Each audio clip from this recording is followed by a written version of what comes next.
Oh, we are here. Also have Bu Syahara Dina Amalia. Bu Syahara Dina Amalia is also one of the teachers here. Bu Syahara, hello. Bu Syahara, maybe still on something going on. Okay, thank you. Wait a minute. Give me okay.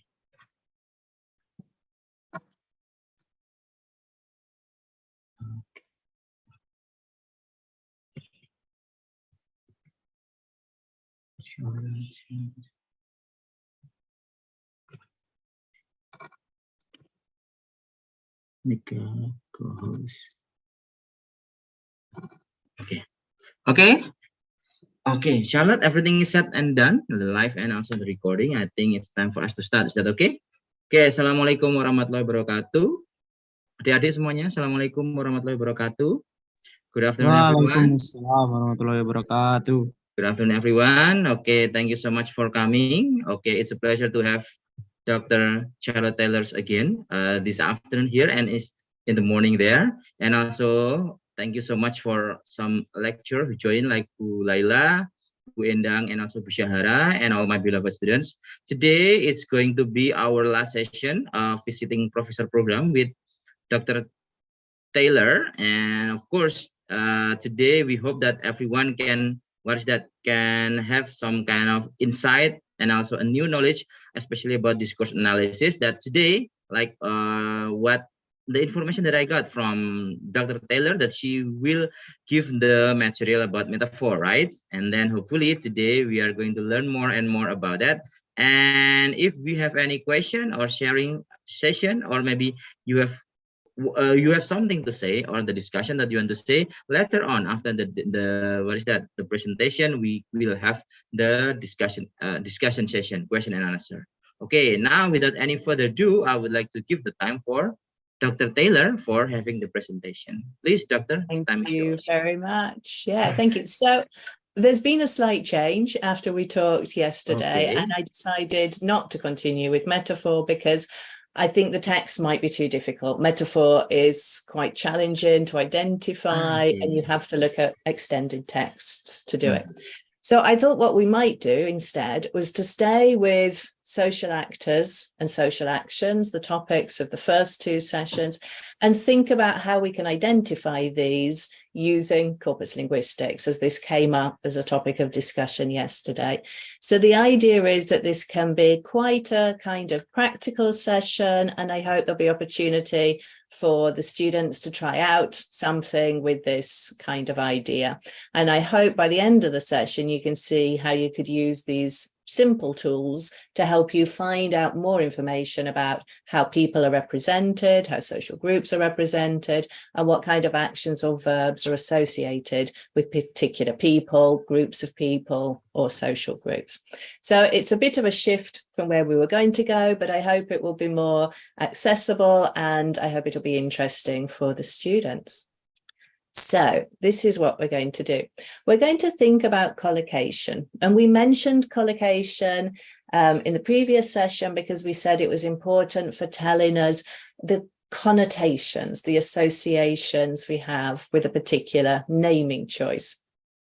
So, for instance, Firth, who was one of the first people to theorize the idea of collocation, says collocations of a given word as statements of the habitual or customary places of that word, the company that words keep. So this idea is really important, that words get their meaning from the way that we use them.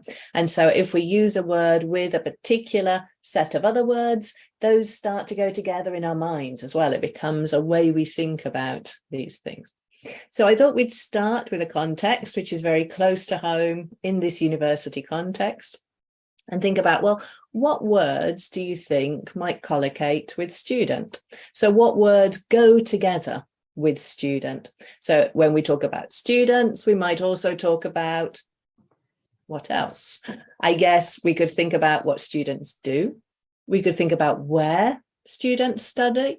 We could think about the other people who interact with students. So here we have today I'm here as a guest lecturer and you have your other lecturers here with you. So that might be something you could think about. So you could think about the spaces, about the people, you could think about topics might go together. So instead of just thinking what maybe goes together with student, we could look it up and we could use some data for that. So let's try that, I think. So we're going to focus then on students and let's see what we could get. So what I'm going to do is I'm going to stop sharing and I'm going to try and show you live on the software how we can find this type of information. Okay, so let me go to another screen. Can you see the screen? In fact, could someone in the chat tell me what you can see on the screen? Let me see. Yes, thank you so much. Okay, so what you can see here is an interface, which is a Corpus interface. And at the top, it says Corpus of Global Web-Based English. Is that what you can see? Yes. Yeah, amazing. Thank you. So this is a free site that anybody can use, okay? And what you have here is these big databases of language. And so this one is global, so it has data from different countries, it's web-based, it has data from the internet, and it's all English. So if we go to collocates, because we're interested in words that go together, and if here we write student, and you'll see I'm writing it in capital letters, and that's because if I write it in capital letters, it will look for student and students. So you get the inflections as well. So I say collocates and students, find collocates, and then we'll see if it works in real time, which isn't always the case. Okay, so now you can see this big table, right? But if we ignore all of this for the moment and we look over here, what we can see is that indeed students, the words that go together with student or students are places, first of all. So we have school, because that's where students study, university and college. And then we've got people, teacher, for instance. We've got teach as an action they might be involved in, graduate, study, learn. And also here, number 5, we've got loan. And this is because in many countries, students need to get a government loan in order to study because they have to pay for their degrees. So these are the kinds of words that go together with student. And if we wanted, we could narrow it down and say, well, okay, this is interesting, but I'm really interested in how students are represented and what kinds of descriptions we get with students.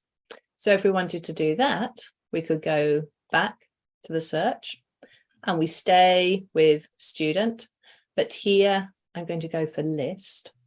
And I could say, you know what, I'm interested in adjective students. I want to know how students get pre-modified, how they get described, for instance.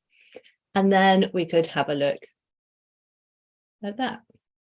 And this one might take a little bit longer, but we can see students are described as international students, so where they come from. They're described in terms of what they study. Medical students, again, we've got where they're from, foreign students, international students. We've got medical, no other topics down there. We've got new students, fellow students, got female students, but notice we don't have male students here. So you could think, why do we talk about female students more than male students? And then again, we've got things relating to where students come from and also to do with here age, for instance. And then we've got evaluations like good student, more about where students come from, Chinese students, American students, got the level of study, doctoral students, and then there we are, there's male students down there. So we could start to find out something about how students are being represented. But maybe that's not what we're most interested in. Maybe we want to know, what do students do? So then we could start to have a look at student and what verbs come after student. What are students doing? So we could see students need things, students learn, of course, students get things, students study, students enroll on courses, they take things, they come, students work as well. Students attend and so on. Students understand, they develop. And we could also think about, well, what gets done to students? What if we look at the verb and then the word lexical item student? So what do we do with students? We help students, hopefully. We graduate students, we give students things, provide students with things, allow students to do things, encourage students to do things, teach students, allow, ask, prepare.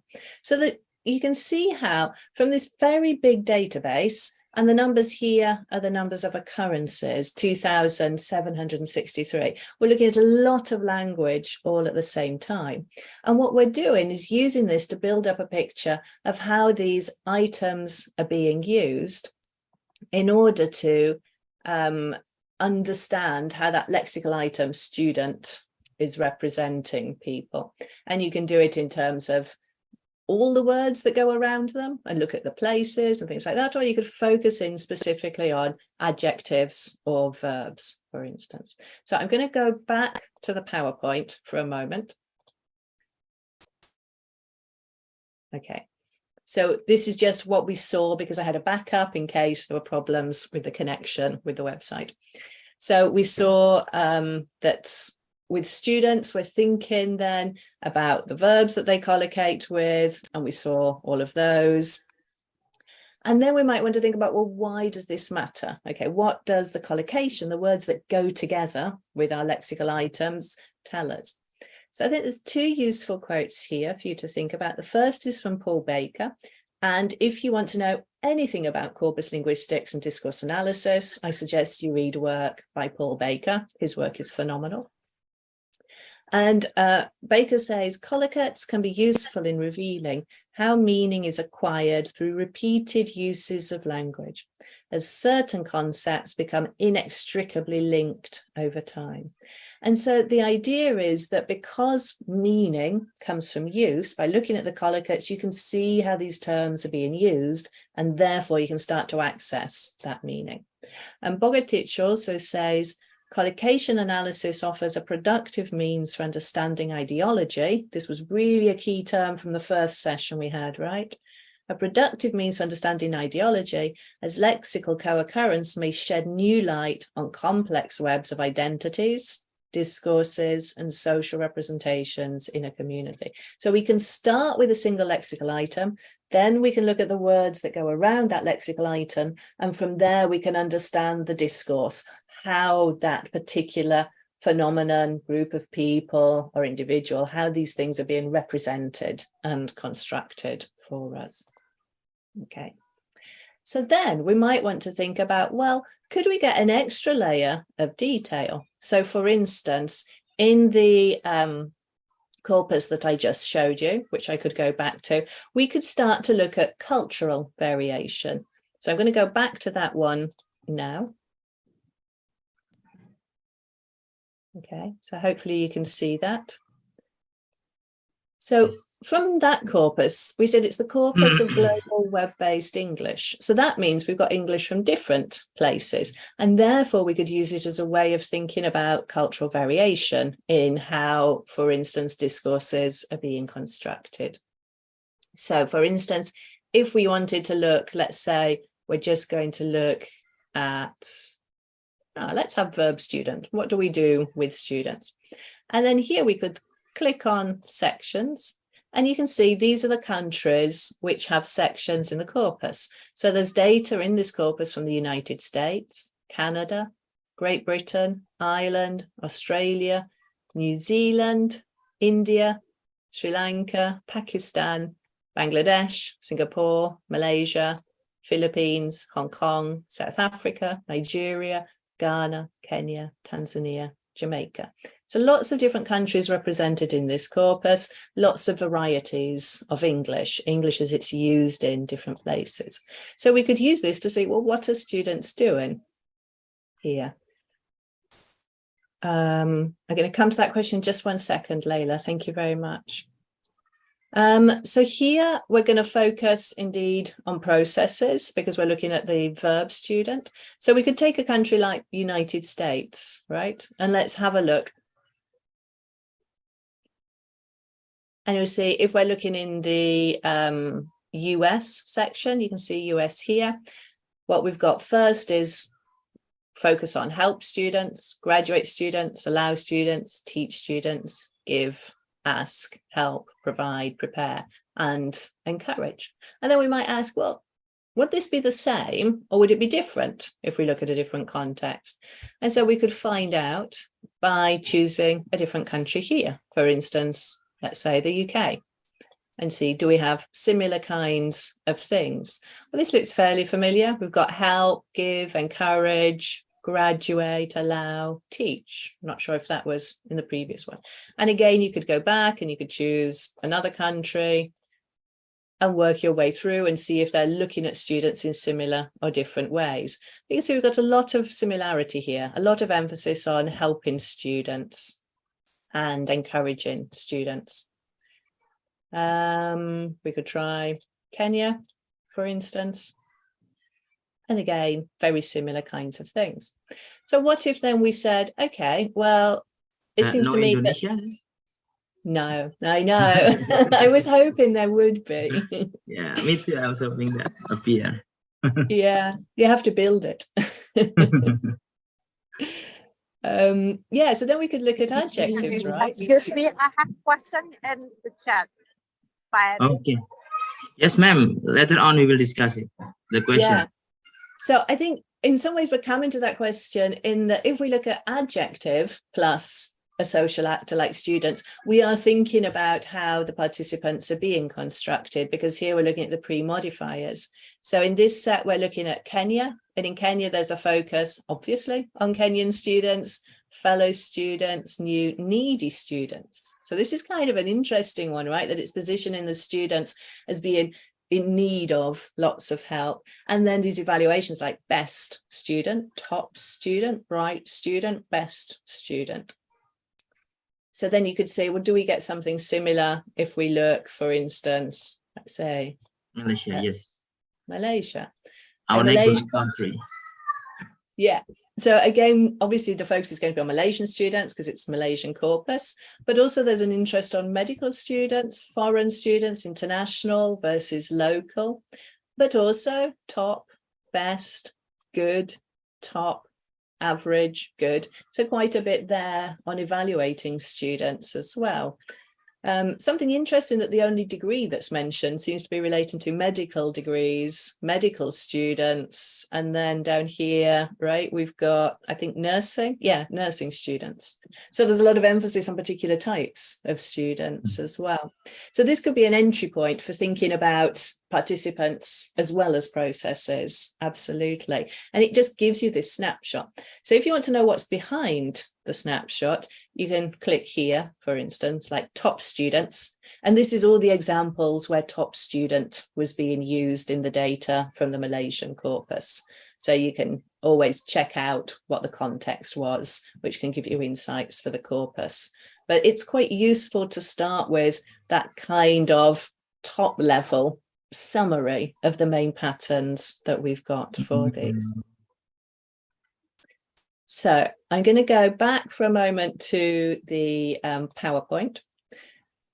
And what we're working towards is I'm going to tell you a little bit more about using collocations to look at discourse. And then I want you to try some of this out because I think it's quite accessible in this sort of interface. And it can be quite fun to see these variations between them.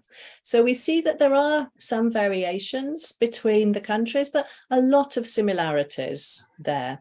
You might notice, for instance, here, when we looked at verbs associated with students, number 7 in the US, of course, you've got repay, because students take out these big loans in order to go to university, and then they have to give that money back. So these tell us something about. I can see there's another question in the chat. Could you give an illustration when students have to choose topic collocation for their research? Yeah. Yes, thank you. Yeah. Yeah. So, I mean, I think collocation can be important for many different kinds of research, because at any point, if you're interested in representation, collocation can tell you about representation. So it's really central to all different types of discourse analysis. But if we have time, we might look later at a different type of corpus. And there you can get a sense of where collocation can actually be really useful for thinking about topics like teaching and learning, because you're learning about the words which typically go together, and so the words which are going to sound like familiar sorts of patterns. But we're going to leave that for now because it's not strictly part of the critical discourse approach, but I'll try and come back to that at the end. Please remind me if I forget. But I think collocation is really central because it's about telling us how language is actually used, and so it's giving you really up-to-date information about the language that you're studying. So we see then that these different countries had quite similar patterns in many ways on the focus on student studying and attending and so on. But we had seen some variation in relation to things like, you know, paying back loans and so on.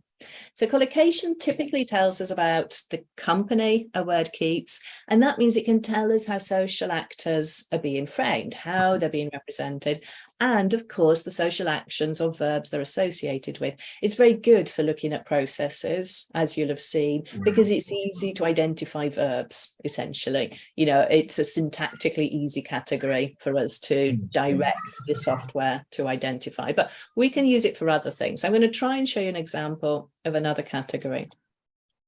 So some time ago, I did a project looking at the lexical items girl and boy in newspapers. And I was interested in how girls and boys get represented in newspapers, because these are terms which should refer, you would expect them to refer to children, right? But it seemed to me they weren't used in similar ways. I had this intuition, this idea that maybe girl very often was used not just to refer to children, but also to refer to women, to adults, and that maybe boy didn't have a similar kind of usage. So I thought, okay, I'm going to look at this and see how girl and boy are used in the press. So for this project, I was looking at newspapers, and I was looking at all of 3 British newspapers, Guardian, Telegraph, and The Times, from 3 different time periods, 1993, 2005, and 2010. And what I needed to do here, what I wanted to do here was look at what has stayed the same over time. I was interested in not so much what's changing, but what is staying the same. Okay, so for these 3 periods. So what I did then was I looked at the collocates for each of these time periods, and then I grouped them together. So the initial list looks something like this, and then it's going to be grouped together. So what I did was I looked at the collocates which occur with girl and with boy in all of those periods. So these are not modern things. These are things that were same in each time period. Okay, can you excuse me 1 second?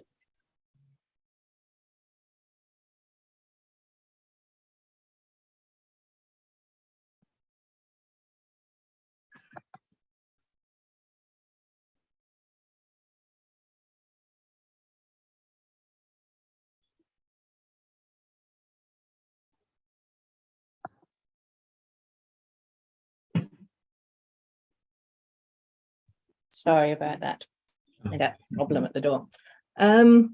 So what we're doing was looking at the collocates then. And what I was doing was I was looking at the collocates which stayed the same, not the ones that are changing, but the ones which are consistent. So 1993, 2005, 2010. So this is not new. This is just how newspaper discourse has been. And then I looked at all of those lists, and then I manually put them into categories. So the categories you see down the left, like age, this is a category I created based on looking at the collocates and saying, oh, these are all similar sorts of things. So what we see is that for the lexical item girl and boy, we have lots of references to age, like 11, 12, 13, but also things like adolescent, teenage, young, and these are quite similar. Then what we have is a set which relate to violence for both of them. And this isn't totally unexpected because this is newspaper discourse, and newspapers talk about bad news generally. Very negative stories get reported. So here we can see a set relating to, for instance, with girl, abducted, assaulted, assaulting, boy, abusing, assaulting, and so on. There's also with both of them, unexpectedly, given that we're looking at the children, we've got things relating to sex, which you might not expect. And so we'll come back to those. And then we've got a set relating to physical characteristics. So you remember when we were talking about social actors in the first session, we were talking about how actors might get classified. And here the actors are being classified in terms of character traits, like bad, lovely. They're being classified in terms of physical traits, beautiful, blonde, black, blonde, and other kinds of epithets relating to them. So for instance, pregnant, or over here, bright, as in intelligent. Then there was a set of activities or processes. So we've got dance, kissing, like, love, marry, or found, like, meets, playing, told. And a set of people that collocate, that we find together in the company of each of these words. So with girl, we've got boy and boyfriend, mother, parents. With boy, we've got boy, father, girl, mother, parents. Then a set relating to school, as we might expect when we're looking at children. And then a set of other words, which for the moment are less interesting to us. So I think the big difference that comes out from comparing these is that, in fact, there's a lot of emphasis around sexual relationships with girl. So, for instance, with people, we've got boyfriend and boyfriends collocate with girl, but we don't have the equivalence with boy. We don't have girlfriend. We don't have romantic relationships. Or here, we've got marry, married, love, kissing, collocate with girl. But with boy, we've got much more childlike activities. Boys are playing. Okay, so this is more appropriate for talking about a child, right? So that's what boys do. And then over here with the character things, we've got things like pregnant, glamour, dancing, geisha. So things that position girls in terms of romantic or sexual relationships, and the same up here with reference to violence as well. So there's clearly a really big difference in how girls and boys are being represented that we might not expect if we think that girl is a female child, boy is a male child. Clearly girl is being used to also talk about older people, being used to talk about women, which is why we get this pattern relating to different types of relationship. I said those words at the bottom were not so interesting, the function words, but actually some of them can be interesting. So if you look at girl, in the function words, we've got a, and, her, herself, she, she's, were, who. But also we've got whom, and whom doesn't occur as a colloquy for boy. So why do we get collocates of whom for girl? Well, the answer is because the girl is the object of some boy's action or male action. So you've got things like of the girl whom he insisted, a girl whom he mocks, a girl whom he coached, a girl with whom he's now in love, and so on. So the reason that we have whom occurring is because girls are often syntactically positioned as being the affected or goal, if you remember from yesterday, of some male activity. So that's why you get those grammatical words as well. And that's just more evidence of that. So what you can see from that is that we can also use the collocates to get a sense of the kinds of discourse, what topics are being talked about when we talk about girl, and to do with the syntactic positioning, to do with the transitivity, in fact. So what I would like to do now is give you a chance to try out some of the activities. So I'm going to put a link in the Padlet, and I'm going to ask you to open up that page that we were looking at before, and to simply do a small search. So I'm going to show you the task before I put the link in the Padlet and before we open any rooms. Okay. So if go to this one. Okay. Can you see the Padlet on the screen now? Yes, ma'am. Great, thank you very much. So what I'm going to ask you to do is to look at verb collocates and adjective collocates, and I'm going to ask you to do it for boy and for girl in the corpus. So just to see whether boy and girl have similar sets of words that go together with them in different countries that are present in that Globe corpus. So what you'll do is open up Globe, go from the search page, and then instead of looking at adjective student, for instance, you could look at adjective boy. And then you just click on, you choose the country that you want to look at, for instance, Singapore. So you write here, adjective boy, choose the country, and then click where it says find matching strings. And then wait. And so you can see that in Singapore, the ways in which boy is being pre-modified, we've got little, bad, young, old, big, young, old, pretty, good, and so on. So you can see there's references to size or age and evaluations about character, bad and good, for instance.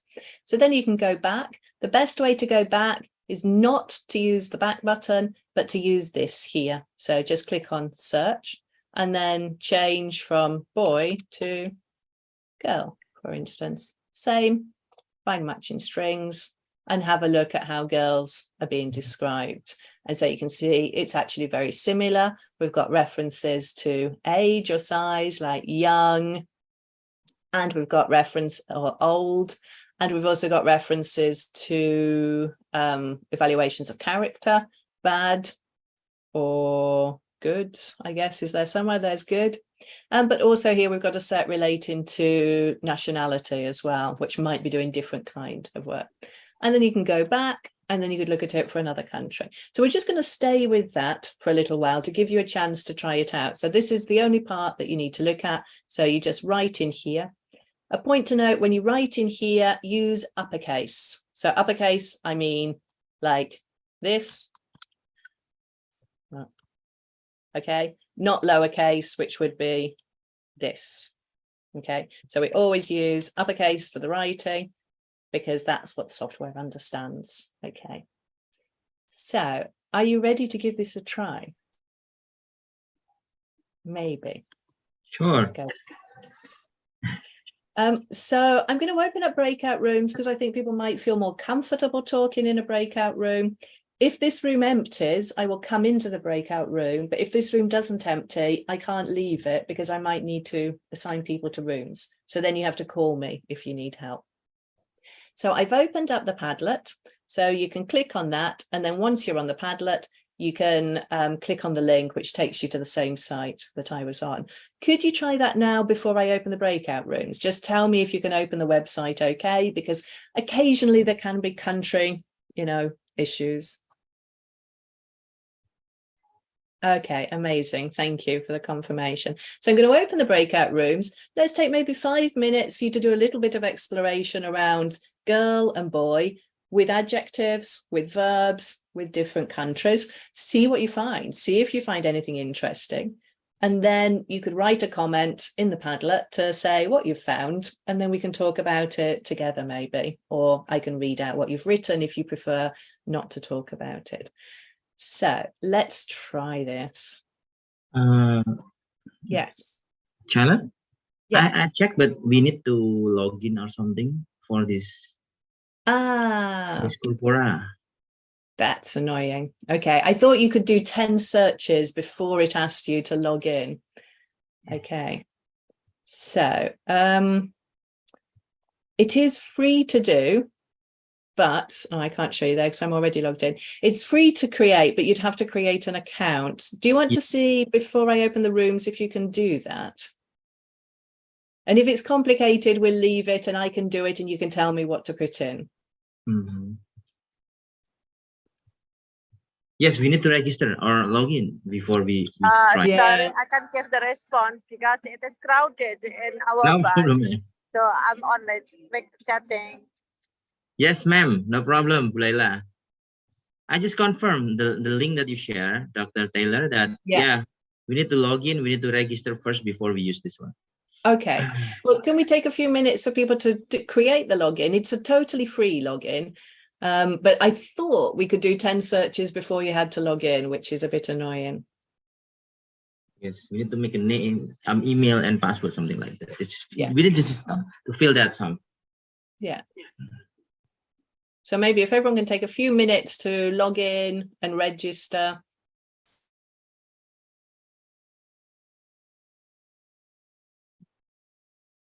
I will see if I think this... it's not necessary to make a breakout room again like yesterday, because only a few students in my group, so that I think don't make a room, breakout room, but we continue this session by discussing. Okay, my student, speak up. So I'll open the breakout rooms. I was just going to give people a chance to try and do the registration first so we can check that it works okay.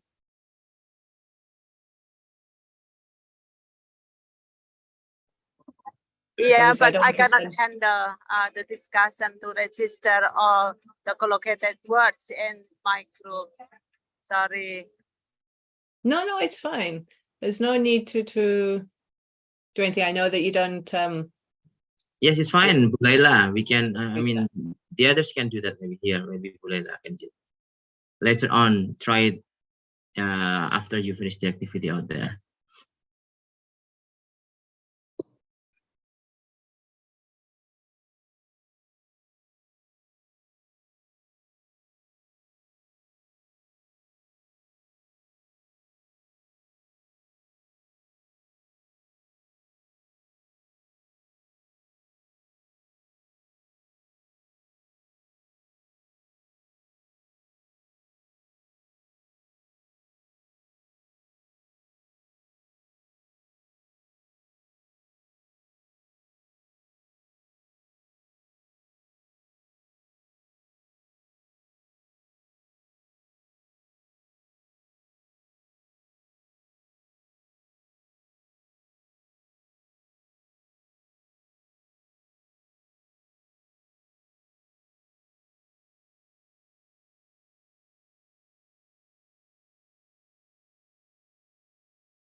So if people have managed to register, could you just say yes in the chat? I'm not going to call on you. I'm not going to ask you to do anything. I just need to know if people have managed to register or if the registration is going to take a bit too long.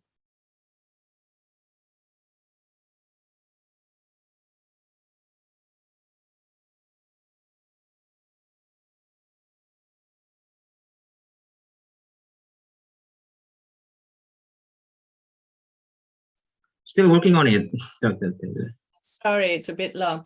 Okay, so don't worry. What we can do instead then is maybe try and register if you can, and then you could try this out another time because it's a really useful resource.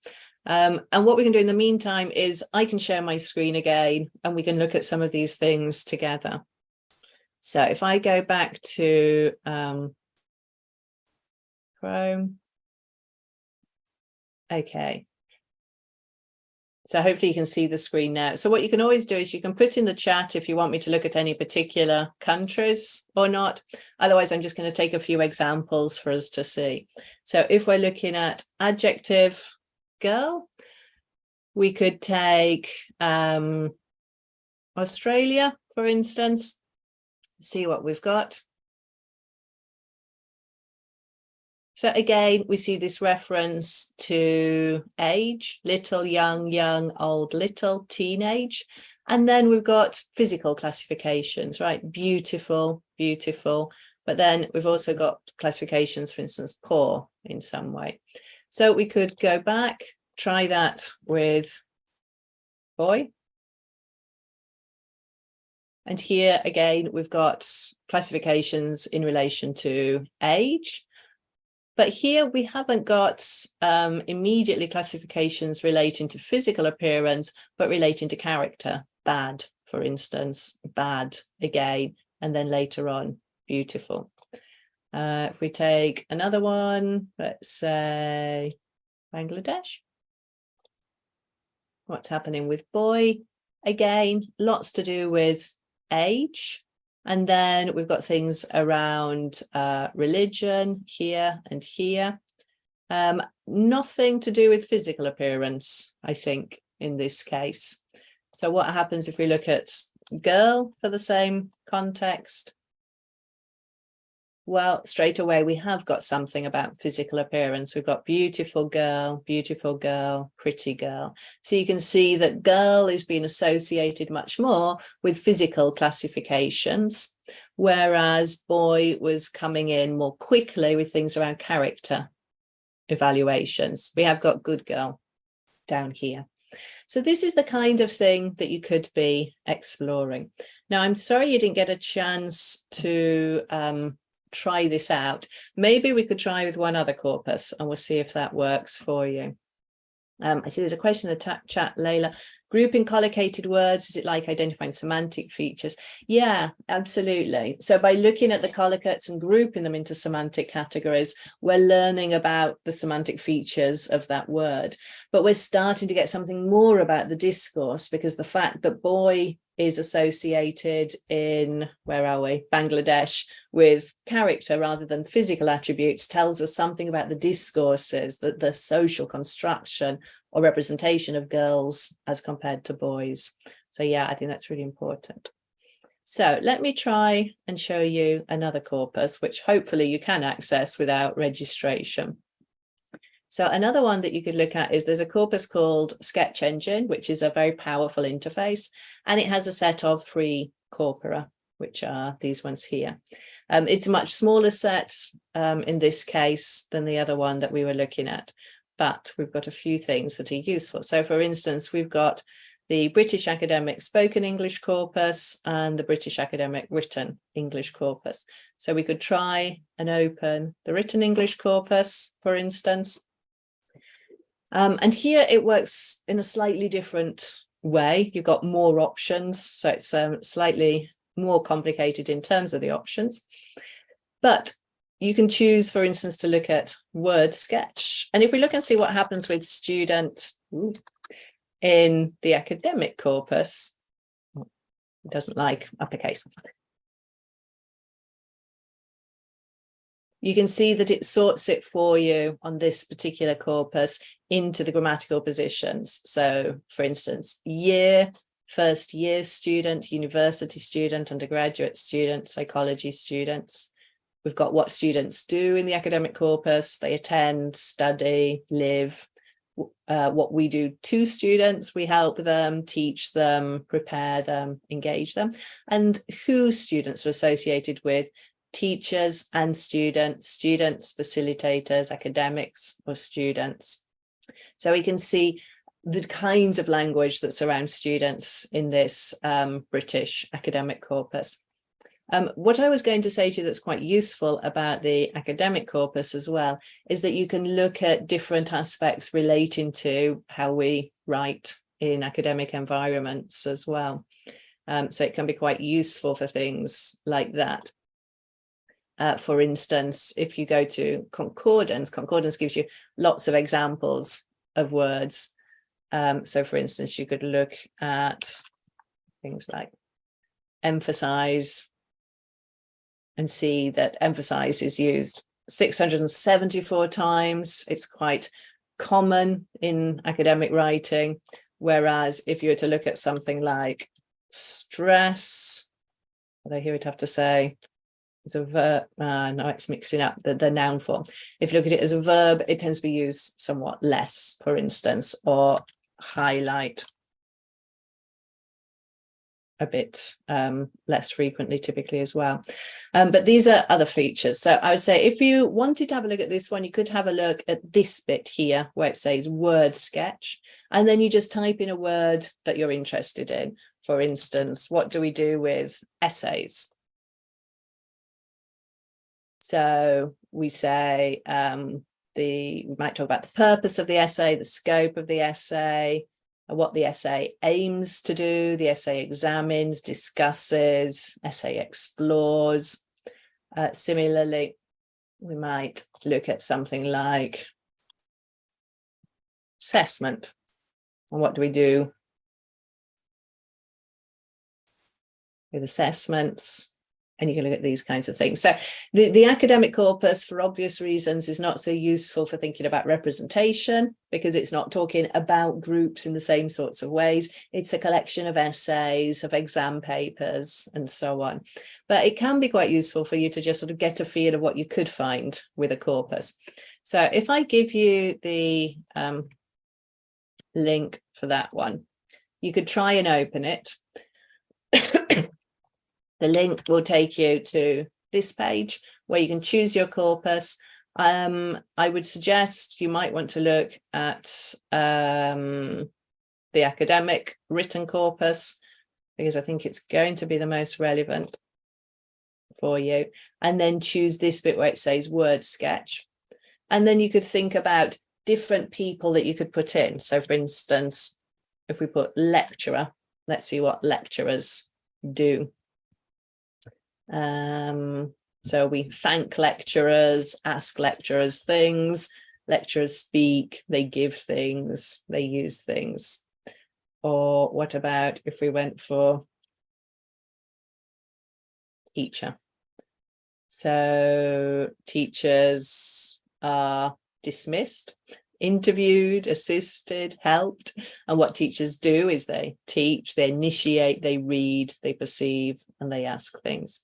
So you could try that out if you wanted to have a little experiment to see how you could use a corpus to look at things like collocation. But I would suggest that you just focus on this bit, the word sketch bit for the moment, because it can get a bit confusing if you look at too many different features.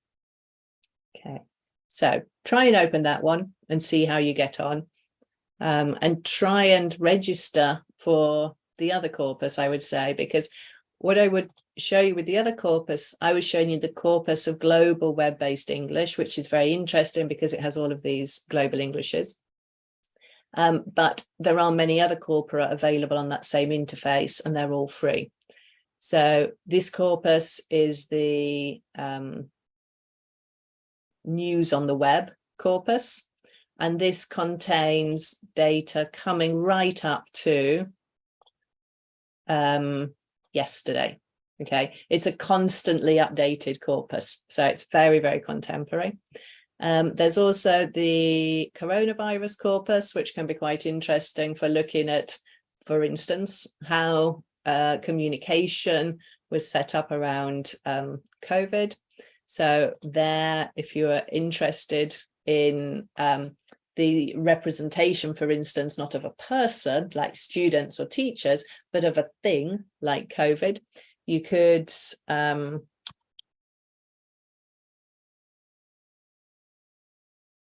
look at something like COVID followed by verb and see, well, what verbs are associated with COVID.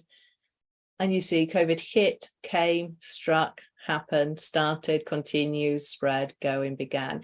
And what becomes very clear when you look at these is that COVID is really personified, right? We have this sense that it is a person, you know, people hit things, people come to places, people strike things, beginning and things like that. So you can start to look at not just individuals, but also at phenomena. And obviously COVID, huge phenomena for all of us. There's also things like this one. It's a corpus of American English. And this one's often quite popular with students wanting to do discourse work, which is a corpus of movies. So going from the 1930s to 2018. And so you can see, you can look at movies by the time period. So you could see how people are represented, but you could also look at by country. So we've got the North America, we've got the UK and Ireland and Australia and New Zealand within those. And so that's where you can look at dialogues from films as well. So I would say do a bit of exploring with that. I'm sorry we couldn't do it now. I thought we'd be able to do the 10 searches before you had to register, but it's worth trying registering and seeing if you find it useful. So I'm going to stop and kind of hand over then for any questions or discussion, or if you just want to have a little play with that corpus, with the academic written corpus, you could try that out. It can be very useful when you're writing essays. If you're writing something and you're thinking, this doesn't quite sound right, is this how we say it in English? You can type it into the corpus and see if that's what people typically do say. So it's a good way of checking things as well as looking at representation. So yeah, so I'll stop there and I'm happy to take questions in the chat or, you know, just in the room, however you prefer.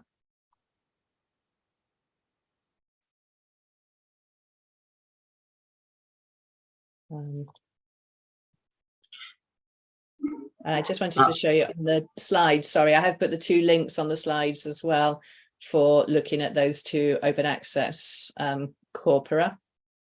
And also there's an online course which runs from September. If you do it before September, I think you have to pay for it. If you do it in September, it's totally free. It's an online course which runs from a British university, Lancaster University. So if anyone is really interested in corpus linguistics and wants to learn more, you can also sign up for that for free, but not until September. Don't sign up before. That's great.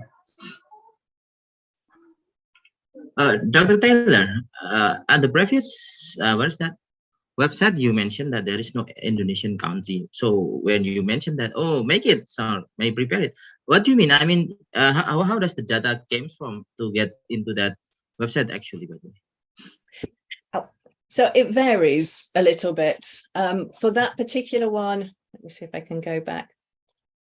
Often it's done in collaboration with groups of universities who then say they can set it up together. So with Globe One, they had a specific set of features to look for, and then they searched for them by the country-specific ending, you know, on the web addresses. So for Britain, it's always .uk. And so they just look for websites which have that ending at the bottom of it. But I think on the overview, if you can see it there, they have a description of how they built it. That's it. It's a small video there, which I'm not going to play now, obviously, but it's on YouTube and I can put the link in. You get an advert first, unfortunately. But yeah, so that's all there. But yeah, so it was all created with texts which are available online and where they could use the last part of the web address to determine which country it came from. Okay, oh, I see. But I was thinking that how can that we have many website, we have many articles talking about that from Indonesian, but I was curious. I mean, why there's no Indonesian countries mentioned? Yeah, I don't know. I mean, it's probably just there was no Indonesian university collaborating with the team who are involved, but usually receptive, you know, if you say, hey, why aren't we in your corpus? And then often people are very happy to go, yeah, okay, come in, you know, we'll give you the resources to help build it. I see that. So, but yeah, it's usually just the people who are available at the time. Because usually when we do the research, I mean, we make research, of course, we talk about what happened here in Indonesia, right? So when there's the data from Indonesia available, I think that would be great for us as a teacher, as a researcher here, right? Yeah. Later on, maybe it hopes develop and there is more country like Indonesia getting into this data. Absolutely. Okay. Yeah, I think there is some question, I think, in the chat.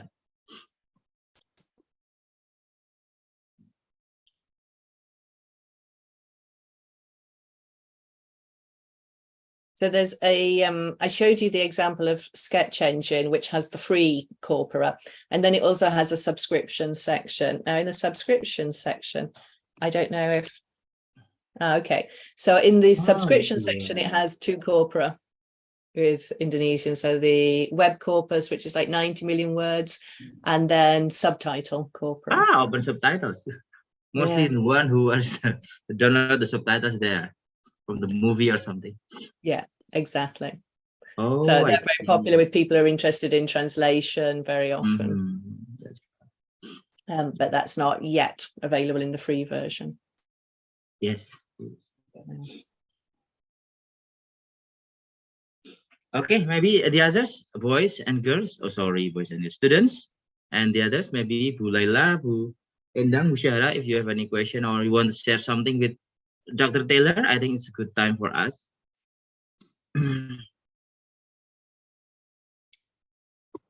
Anyone?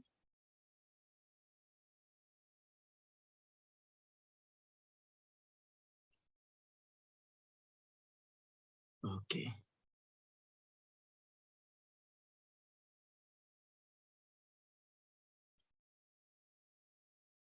Oh, there are some questions from Bu Laila in the chat. Maybe have this question already answered or something?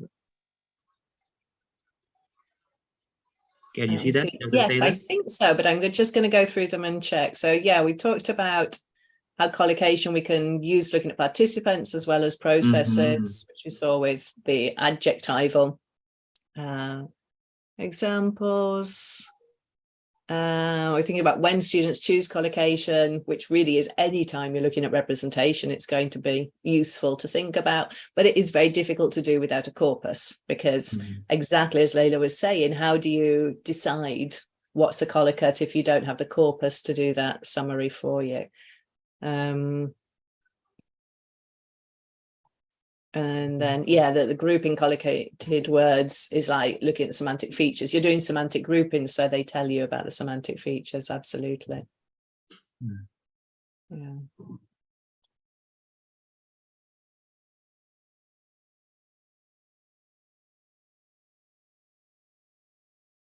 I mean, what? Hello, anyone? If there are any question or something, want to share to Dr. Taylor? Okay.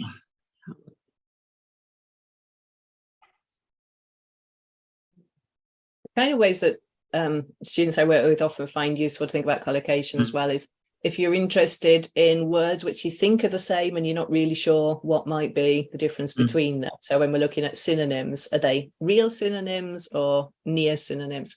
So here, for instance, if you're to put large and big in the academic corpus, you can see that large is used a lot more, 4,300 times compared to big, 961. And that's partly because of a register difference, right? Large is more used in formal writing. So if you look at the green parts, this is collocates of large. So large and complicated, large and industrial, large and diverse. Whereas if you're looking at big, for instance, over here, we've got big and old. So a kind of less technical description. Over here, big brother, a big picture, a big bang. And so they're not really being used with that semantic field of numbers, for instance, whereas when we look at large, we've got large proportion, large number, large amount, large scale. And so it's all about counting, quantifying things. So they can be quite useful, the collocates, to say, okay, what's the difference between these two words that I think are similar, but I'm not really sure. So how about the white ones in the middle? It means that they use both of them, large and big, usually. Yeah, exactly. Absolutely. Like time there, time. Is there any big time? I can. I knew. Maybe I heard a lot big time, but how about large time? Yes. Let's have a look. Yes. So it's times larger. I Actually, mean, it's a different structure. A different Yeah. structure, yes. The You're times absolutely larger. right. It's not really the same. So there's a question in the chat. So if I'm about to do research regarding collocation, can you suggest any hot topic or what media I should choose to investigate? Is it textbook, movie, or novel? I think the media depends what you find interesting. Probably you always need to look at something that you're interested in yourself. So if you are interested in film, I would absolutely look at movies, because you've got that insight because you're used to watching them. But I think textbooks are super interesting, especially because we all use textbooks as teachers and as students, right? And so we tend to be very aware that textbooks are presenting things to us, representing things in very specific ways. So yeah, I think they're very interesting. More difficult to get the corpora if you wanted to use existing corpora. So sometimes that can be your decision for what text types to look at, would be what's available to me that I can use without having to do a huge amount of work to create the corpus. So if you think about what's available, for instance, in the English corpora, you've got things like TV shows are available there, so they'd be good ones to look at. You've got the movies there, got legal discourse, for instance, if you're interested in that kind of specialized language. So I would say the what might depend on what you're interested in and what's available. In terms of hot topics, I mean, almost all sorts of things, honestly, are really fascinating. I think anything relating to representation of people is always going to be a kind of hot topic because we're interested in how people get represented and framed. I also think, personally, because I'm interested in persuasion, I'm interested in political discourse and media discourse, I'm particularly interested in people who are placed in opposition to each other and how they're getting framed. So for me, one of the problems with our society is that we are encouraged to be divided in society. So as a colleague was saying before, if we think about hate speech is about dividing society, right? So it can be very interesting to look at groups who are being placed in opposition to see, well, are these actually different kinds of people or not? Are they actually framed in different sorts of ways? And it could be all sorts of, pairs of people. So it might be, on a political spectrum, but it could also be on a much more, local spectrum. So it could be, for instance, looking at how women who have children, so who were named as mothers, are framed compared to women who don't have children, who are described as being, single or unmarried or, childless or something like that. It could be like two groups who are just framed as being different from each other. It could be really interesting to look at how actually they're being represented and if they are represented in similar or different ways. So I think there's lots of really great topics you can look at, but I think especially topics around people or, phenomenon like COVID was a huge topic for a long time. I guess the other one I would say now that's really interesting would be AI, artificial intelligence. Yes, because my feeling is that this is also being personified. So it's treated as if it is human in some way, but of course it's not human, right? So that could be a really interesting one. How does AI get represented to us in political texts, for instance? That's a great question. Thank you. Thank you, Ms. Charlotte. Thank you. Thank you. Okay, maybe I can continue the question about that, because right now in our study program, mostly, I mean, when we talk about like semantic analysis or discourse analysis, maybe for all the students in our bachelor degree, they are mostly, more interested in talking about in the movie or in the social media or something like that, other than the textbook. Maybe it's quite different with the previous one in 2020 or something, because it's interesting for them. It's little bit, it's more, I mean, interested for the students in our degree for the bachelor. How about that? In your place in Sussex, how about that? Yeah, absolutely. So students are very interested in working on film and TV shows, particularly like very topical ones that are present now. They're very interested in investigating those. A lot of students, if they're looking at those kinds of topics, they're quite interested in things relating to gender, for instance, and how different people are represented within those. So yeah, so I'd say fiction is very popular, but particularly TV and movies. Also song lyrics. I've had students do some really great projects looking at songs. So where they've collected all the lyrics from a particular artist, you know, where you have a very prolific artist, somebody like, I don't know, Taylor Swift. Yes, one of our students do that in the Reds album or something. Exactly. So, you know, they can collect all the lyrics, and then they can also look at, has this changed over time, how she positions herself or her, you know, people she's talking to in the music, and those kinds of things, quite popular too. And I guess the other one that's has been popular with reference to gender in particular has been sports reporting. So looking at, for instance, how women footballers are represented compared to male footballers, and also looking at the live commentary. So if you're watching a sport, what they're actually saying as they, you know, put it on the TV. Yeah, and also like what Mom Endang said before, like we are right now having preparing for the election for the president in 2024. So maybe there are a lot of features, the statement that they made in social media. There are a lot of things that maybe it can be what the data to be researched. Yeah, absolutely. I mean, anything around election time is really interesting in terms of, you know, how different parties are positioning themselves, but also how, like, if you take, for instance, students, and, you know, you can look at students, is anybody talking about students in these political debates? And if so, are they being framed in similar or different ways? So I'm thinking of students partly because of the context we're in, but also because in the UK, there's a big discussion at the moment about student fees. So that's a big topic, and we will also have an election in 2024, so that could same times. Yeah. Do a comparison of the Indonesian and British elections. Yes. So the Ministry of UK right now, who is the name? I forget. The Prime Minister. The Prime Minister. Yeah, Sunak. Sunak, yes, that's the Muslim person who came. It's very popular in Indonesia, even the story of him or something. Yeah, it's a good narrative, I think. Okay, any others? Maybe anyone who want to discuss more about today's discussion with Dr. Taylor? I think it's time before we move or before we close the session. Okay, Dr. Taylor. Yes, please. Hi. Wendang, please.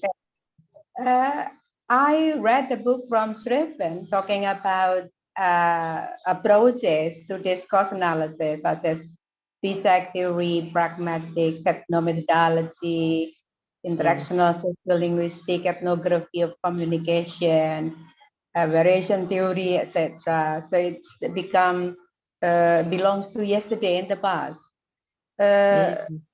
Any of new approaches concerns with discourse analysis out of this? Because lately I just in contact with certain terminology on TDA, digital discourse analysis. Okay, digital discourse analysis. What you have just been discussed this time dealing with corpora. So is it more, what is it? Corpus linguistic or a discourse analysis in when? No, it's a great. So So I mean, we would talk about it as corpus-assisted discourse analysis. So this is a big area now, trying to combine corpus linguistics and discourse analysis.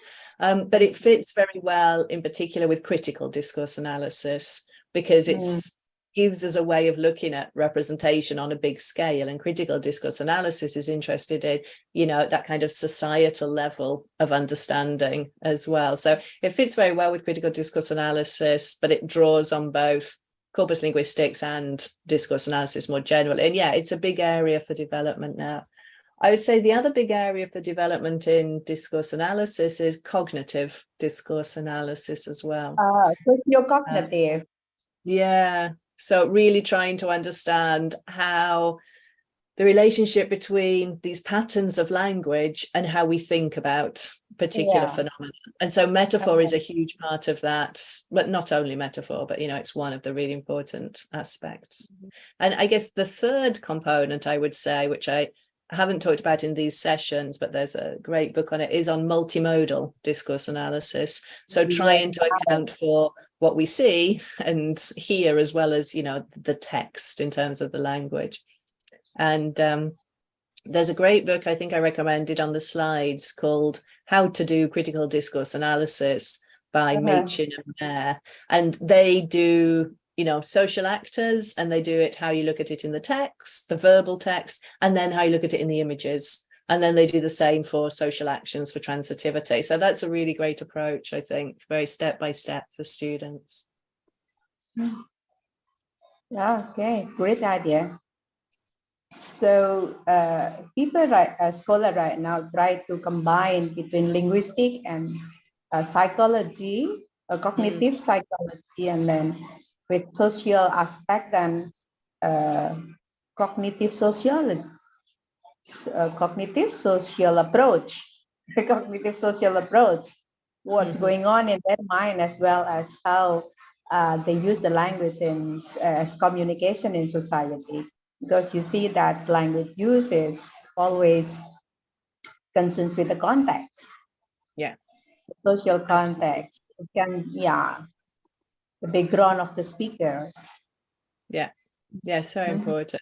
There's been some really interesting experimental work. So Chris Hart in particular is somebody who does really fascinating work on that sort of cognitive side, and has done some experimental work where, for instance, people might read a text with one representation, then they read a text about the same event, for instance, one that has metaphors and one that doesn't have metaphors, and then looks to see, what people would then say about the thing that they'd read. And it does tend to be affected by the metaphors that are there. So there's really interesting work there on that kind of cognitive impact of the different discourse structures that get used, or the framings.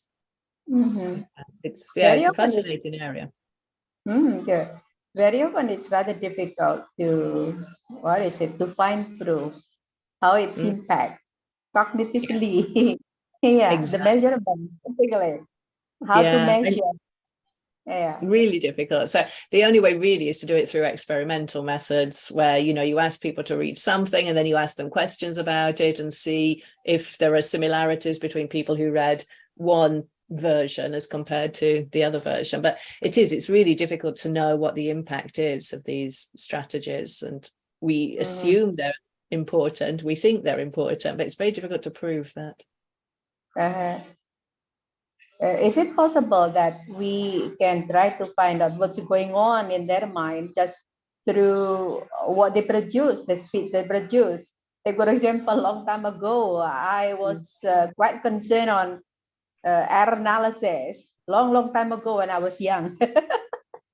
When I was young, my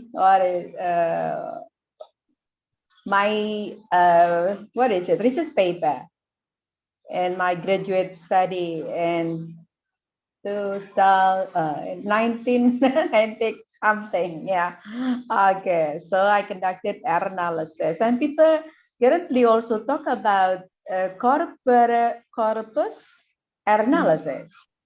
And then the way we try to explain what's going on in their mind is just trying to find out what the kind of speed they produce. For example, whether they are, because of overgeneralization, etc. They just overgeneralize of the thing, etc. Absolutely. So we make a lot of assumptions about what we think is going on based on the language that people produce, but it's difficult to measure, right? Because it's in here and it's not visible to us. So we're always having to infer a relationship rather than being able to show directly a relationship.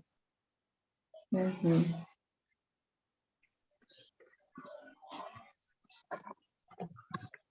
Okay. Okay, good. Thank you. No, Okay, Thank you, thank Kevin. you. Yes. Yeah. Okay, Bu Endang, is that okay? Yeah, it's okay. Thank you. Okay, thank you, Ma'am Endang, Bu Laila, Bu Syahra, and the others. What is that? Getting involved our discussion. I think it's a really good discussion, but of course, because we have a limited time for the session, maybe I would like to, what is that, to finish for the discussion. Okay, and now before we move to the closing, maybe Dr. Taylor, could you give us maybe 1 or 2 minutes, what is that, closing statement for maybe not only for today's session, but for 3 sessions that we have already covered on the last 3 days. Yeah. So, I mean, hopefully what you can take away from this is this idea that when we do discourse analysis, starting to look at representation and how people or things are framed, we need something kind of concrete to start with, and that can be what's quite difficult. So what I'm suggesting to you is you can start with how the people or the things that are named. So it could be people, as we saw in the first session, like people who move, are they named as migrants or refugees? But it could be phenomenon like COVID, for instance, or vaccinations. So things which are framed as if they were kind of social actors. And then you can start to look at the verbs that are associated with those particular names and what this tells us about how they're being represented, how we're thinking about them as well. And very often what people are interested in doing in that regard is then also doing something comparative maybe. So how is this particular group of people framed in this set of texts as compared to this other set of texts? Or within the same text, you might be looking at different participants within the text. So like the example I gave you of the colleague who did a lot of work on Harry Potter, for instance, looking at gender representation and how the female protagonists were, what verbs were associated with them compared to the male protagonists. So there's lots of different ways you can do it, but very often it's thinking about something comparative.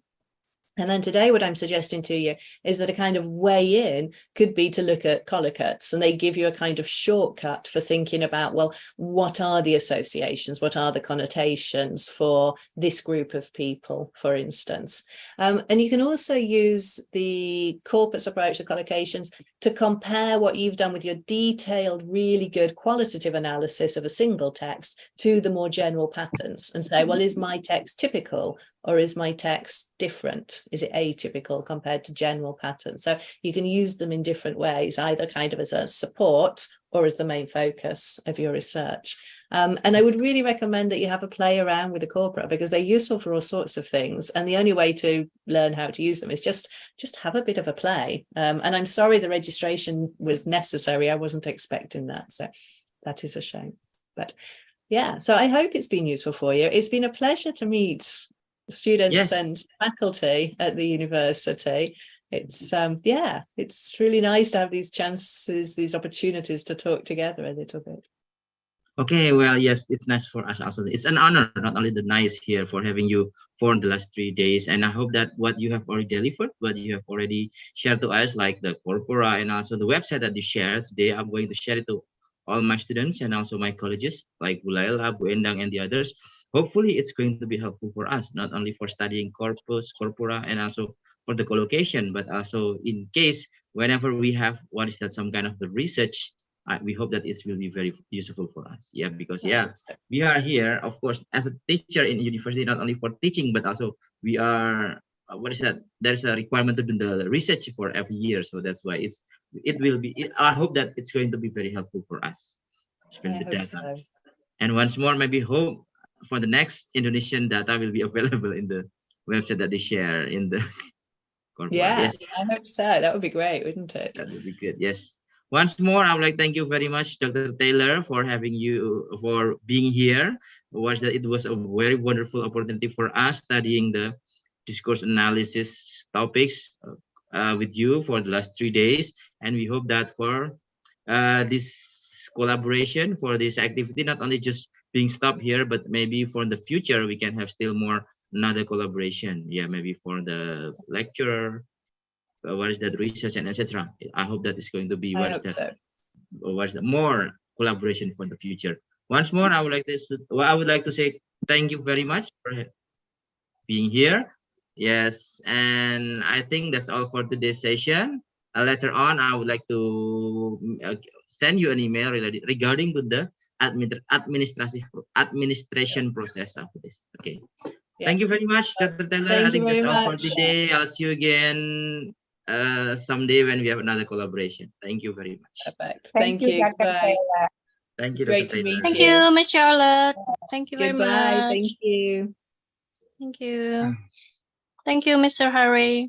Yeah, you're welcome, everyone. Harry Porter. Yes, thank you, Ma'am, for being here. Terima kasih semua adik-adik semuanya ya. Thank you very much. Saya close ya. Agak nggak enak badan. Gimana, Mam? Agak nggak enak badan.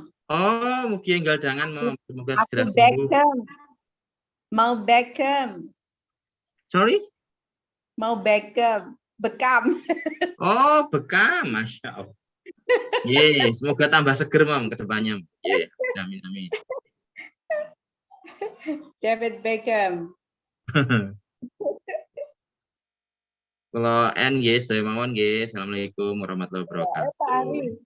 Jadi, Pak Ari. Itu mungkin suatu saat kadang-kadang mesosi kan butuh reviewer. Kalau Ecolae dan sebagainya itu tolong visiting professor itu di note. Yes. Ya listnya ini gitu. Jadi mesosi itu kan handle Ecolae. Jadi kalau butuh reviewer gitu, jadi everything in hand. Ya, Mam. Kemarin juga sudah yang kayak Prof. Willy dan siapa kemarin itu sudah konfirmasi ke saya share. Dan insya Allah kan setiap tahun kan kita ada 4 profesor yang kita undang dari luar negeri. Jadi nanti akan daftarnya di list biar nggak hilang. Daftarnya di list siapa itu jadi in hand gitu. Nanti siapapun sekretarisnya, siapapun kaprodinya, siapapun ini itu udah ada daftarnya itu loh, udah daftar itu. Jadi siap, nggak nyari-nyari siapa oh ya gitu. Jadi list of visiting professor di sini. Ya, insya Allah kita udah ada listnya semuanya, Mam, di sistem Apple maupun RPPS maupun di Google Drive kita simpan juga. Jadi nggak masalah untuk kedepannya. Alright, ya.